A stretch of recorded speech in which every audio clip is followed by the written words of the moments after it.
obviously what I was intending. But Walter Isaacson says the side of history may be with you. Nevertheless, he deems it wrong, and many do, that, and Gary Will says, here's the president walking around with complete control over the use of nuclear weaponry without any check and balance. Getting back to the things I said before, according to the OPR report, you did argue that the president can legally order a village of civilians massacred. Do you stand by that? If I thought it was militarily necessary, and all you have to do is look at American history. Again, I say I wish we never had to take measures like that or think about that, but look at the bombing of Hiroshima and Nagasaki, which, as I said to OPR right when they were asking this question, which itself was outside the bounds, I think, of their investigation, and shows how they were so obsessed with the policy outcomes and not the separation of powers. But could Congress tell President Truman that he couldn't use a nuclear bomb in Japan, even though Truman thought in good faith he was saving millions of American and Japanese lives? Or look at the bombing, the American bombing campaign in World War II over Europe. Again,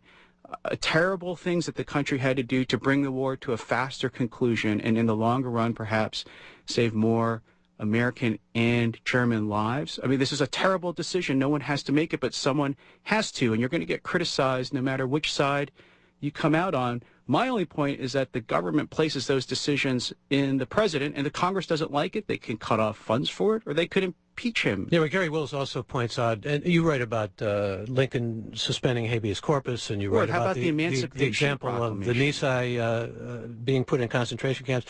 These are things that eventually were overruled or were put aside, whereas now we have had in place throughout the years of the Bush administration torture, which really wasn't ever defined. I mean, you said with